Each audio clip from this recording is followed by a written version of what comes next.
بسم اللہ الرحمن الرحیم۔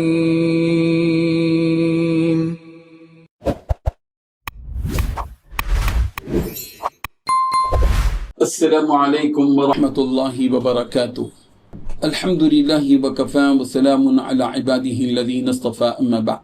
حاضرین و ناظرین، یہ درس حدیث نمبر 259 ہے اور آج کا عنوان ہے لوگوں میں سب سے اکرم حضرت یوسف۔ روایت سماعت کے لیے ترجمے کے بعد تشریح ہوگی۔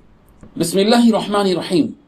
عن ابی ہریرہ رضی اللہ عنہ سئل رسول اللہ صلی اللہ علیہ وسلم من اکرم الناس قال اتقاهم للہ قالوا ليس عن هذا نسألك قال فأكرم الناس يوسف نبي الله ابن نبي الله ابن نبي الله ابن قليل الله قالوا ليس عن هذا نسألك قال فعن معادن العرب تسألون الناس معادن خيارهم في الجاهلية خيارهم في الإسلام إذا فقهوا، رواه البخاری۔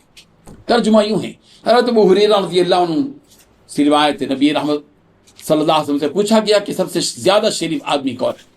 آپ صلی اللہ علیہ وسلم نے فرمایا جو اللہ کا خوف زیادہ رکھتا ہو۔ صحابہ نے عرض کیا کہ ہمارے رسول، ہمارا مقصد یہ نہیں ہے۔ آپ صلی اللہ علیہ وسلم نے فرمایا کہ پھر سب سے زیادہ شریف اللہ کے نزدیک یوسف ابن نبی اللہ ابن نبی اللہ ابن خلیل اللہ۔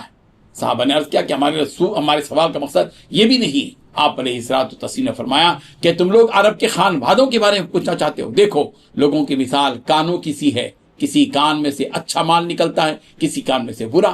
جو لوگ تم میں سے زمانے جاہلیت میں شریف اور ابتدا اور بہتر اخلاق کے تھے وہی اسلام کے بعد بھی اچھے اور شریف ہیں، بشرطے کہ وہ دین کی سمجھ حاصل کریں۔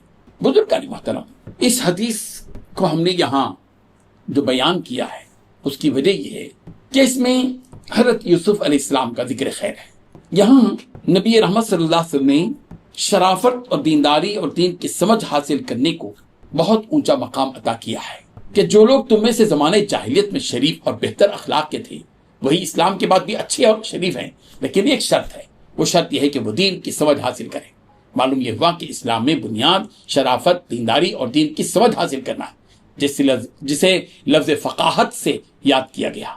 دوسری حدیث بھی ہے، من یرید اللہ بہ خیرا یفقہہ فی الدین، کہ اللہ تعالیٰ جس بندے سے پر نظر کرم فرماتا ہے، اللہ تبارک و تعالیٰ جس سے خیر کا ارادہ کرتا ہے، فیصلہ کرتا ہے اس کے بارے میں خیر کا، تو اللہ تبارک و تعالیٰ اسے دین کی سمجھ عطا کرتا ہے۔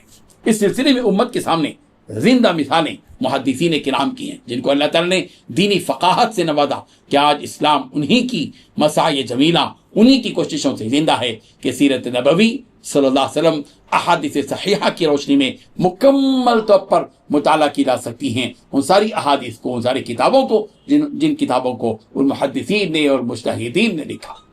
اللہ تعالیٰ جملہ محدثین کرام اور مجتہدین اعظام کو امت کی طرف سے ہزاروں جزائے خیر عطا فرمائے اور قیامت کے دن سب کو فردوس بری میں جمع فرمائے۔ اس حدیث میں خاندانی شرافت کے اعتبار سے حضور اکرم صلی اللہ علیہ وسلم نے بات بتائی کہ حضرت یوسف علیہ السلام کو لوگوں میں قابل احترام قرار دیا گیا ہے کہ آپ سلسلے نبوت کا ایک حلقہ ہیں، ایک کڑی ہیں، ایک زنجیر ہیں، کہ وہ نبی اللہ کہ نبی کے بیٹے نبی ہیں حضرت یوسف علیہ السلام، ان کے والد حضرت یعقوب علیہ السلام، ان کے والد حضرت اسحاق علیہ السلام، ان کے والد حضرت ابراہیم علیہ السلام۔ اللہ اکبر، کیا شجرہ ہے اور کیا سنہری سلسلہ ہے۔ اللہ تبارک و تعالی حدیث کو سمجھنے کی توفیق عطا فرمائے۔ آمین۔ وآخر دعوانا ان الحمد للہ رب العالمین۔